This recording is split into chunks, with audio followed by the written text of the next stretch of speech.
इसकी ये ज्ञान गंगा बुक है, 95 नंबर पेज से ये नल नील के बारे में कहानी मनगढ़ंत इसने बना के कहता है।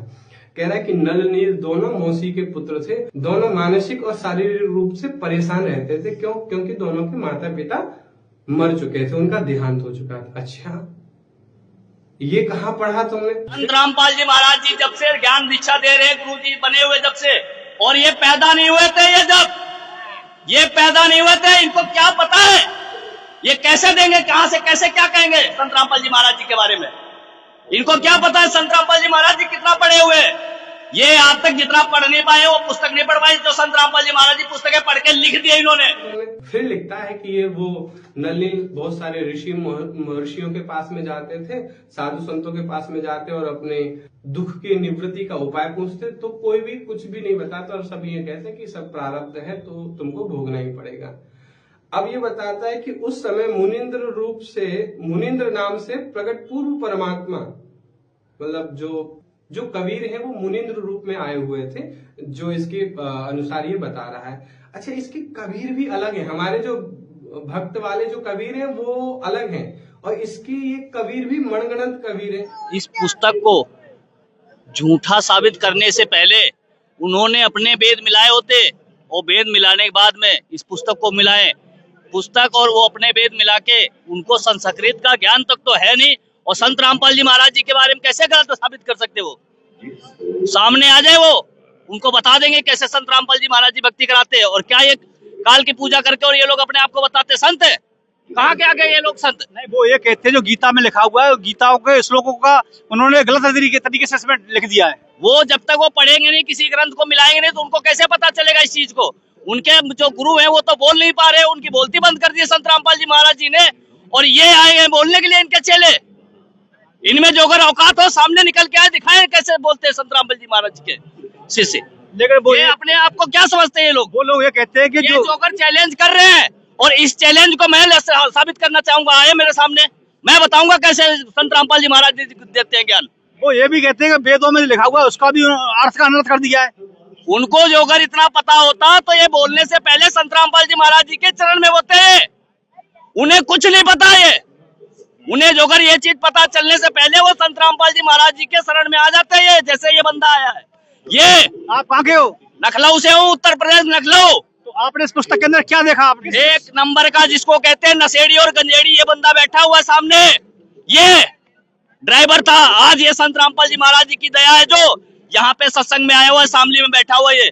और जो अगर इनको ज्ञान होता भगत जी, इनको सब ज्ञान है, भक्तों को जितने यहाँ पे बैठे ये ज्ञान है, और जो अगर उनको ज्ञान होता तो ये संत रामपाल जी महाराज जी की पुस्तक को गलत साबित करने से पहले सामने पड़े होते उनके चरणों में ये।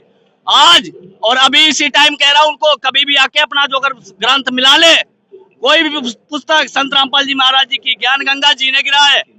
लिखने से पहले, पढ़ने से पहले सारी चीजें देखी जाती, चेक करी जाती, तब ये पुस्तक लिखी जाती है।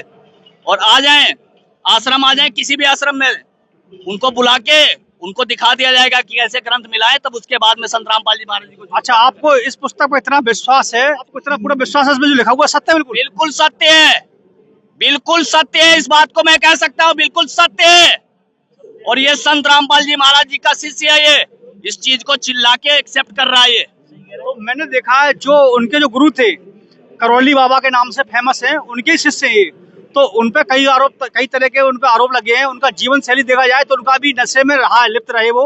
तो आप थोड़ा उसमें क्या कहना चाहते हैं? जो ये कह रहे हैं ना, संत रामपाल जी महाराज जी जब से ज्ञान दीक्षा दे रहे हैं गुरु जी बने हुए जब से, और ये पैदा नहीं हुए थे, ये पैदा नहीं हुए थे, इनको क्या पता है?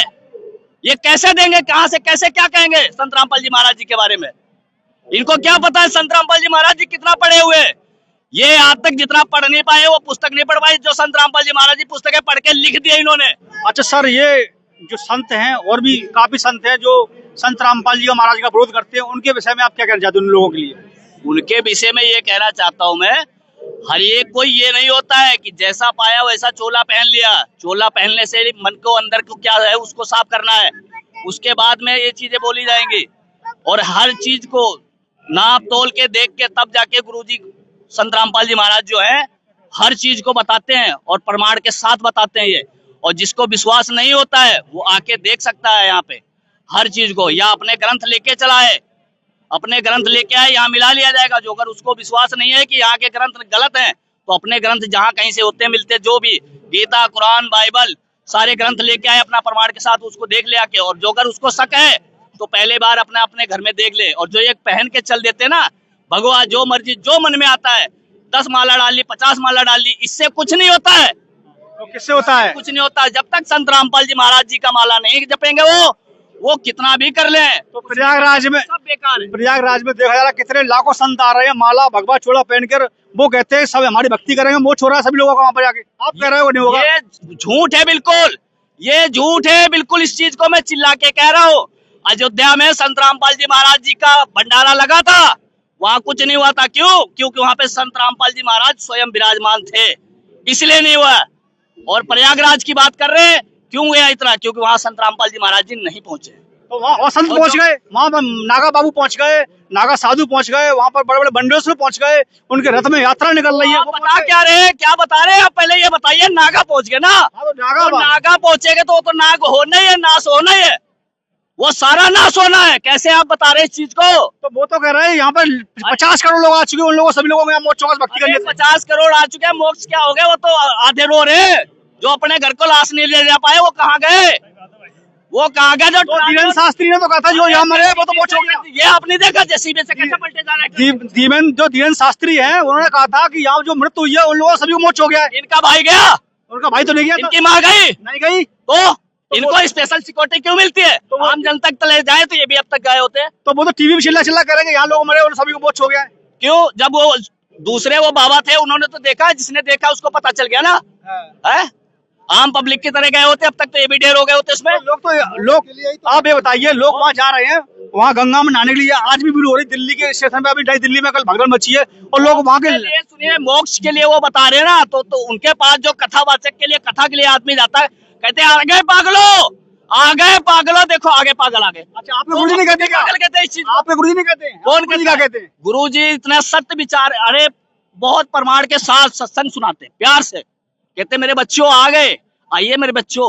वो क्या कहते हैं? आ गए पागलो, पागलो आ गए, देखो सत्संग सुनने के लिए। वो देखो भैया, ये उनका ये शब्द है क्या? उनका ये शब्द है, ऐसे बोला जाता है। उनको खुद ज्ञान नहीं है। जो कहते हैं ना लिख के आजकल सब कुछ बता देते, अरे पता नहीं कितने आ रहे लिख के बता देते हैं। तो आपके गुरुजी का गले लगा लेते हैं भक्तों को क्या? गले लगाने वाले सब कुछ होते हैं? गले लगाने वाले सब कुछ होते हैं क्या? गले लगाने वाले कोई नहीं होता है।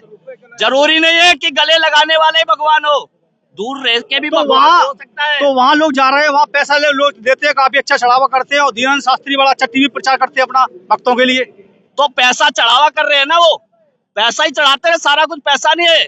यहाँ पैसे की कोई आवश्यकता नहीं है। लोग अपने दुखों की बात बताते, दुख मैं हो गया, मैं कहानी बताते जाके, वो उनको मंत्र जाप कर देते, वही ठीक हो जाते वो लोग। एक बाबा वो भी तो है, दूसरे वाले जो पीले वस्त्र पहनते हैं, बताते हैं ब्लड कैंसर है उनको, क्यों नहीं? वो तो खुद गुरु के पद में बैठे, उनका क्यों नहीं? ये चीज हुई, क्यों हुई? तो धीरेन्द्र शास्त्री तो कहते हैं हमारे जो आता सब ठीक हो जाते, हनुमान जी ठीक कर देते। अच्छा, अपने भाई को ठीक नहीं कर लिया उन्होंने? वो तमंचा लेकर दौड़ रहा था। कौन दौड़ रहा था? उनका भाई तमंचा लेकर दूसरे के घर में घुस गया था, उन्होंने अपने भाई को ठीक कर लिया वो, और दूसरे को आम पब्लिक को ठीक करने के लिए चले वो। तो आप दूसरे पब्लिक को वो ठीक करने के लिए गए, वहां बता रहे हैं कि नहीं, मतलब वो क्या बोलते हैं उसको, हम यहाँ पे आए हैं कि जो मोक्ष पाएगा, तो खुद क्यों भाग के वहां से मोक्ष पाना था? जब ये मोक्ष की जगह पे जब गए थे तो ये खुद क्यों भाग गए?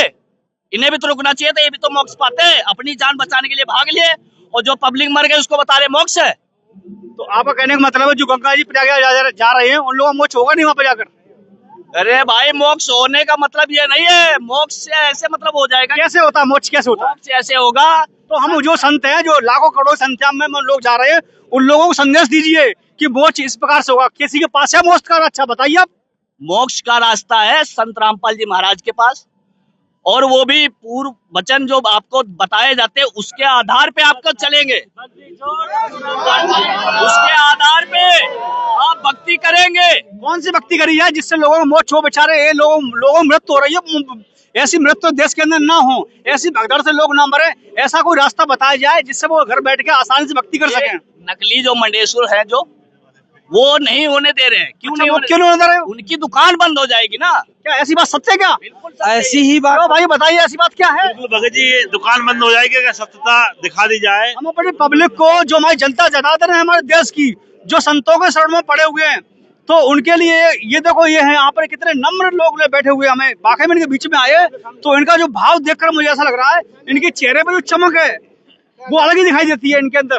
तो हम इनसे सवाल हमारे ये रहते हैं कि हमारे देश की जनता भटक रही है बेचारी रोडों पर, कुचले जा रहे हैं, दब रहे हैं गाड़ियों में, बसों में, ट्रेनों में, और भक्ति के लिए, भगवान प्राप्त करने के लिए तो दूर तक जा रहे हैं, फिर भी उनका भक्ति से लाभ नहीं मिल रहा है, मोच नहीं हो रहा है।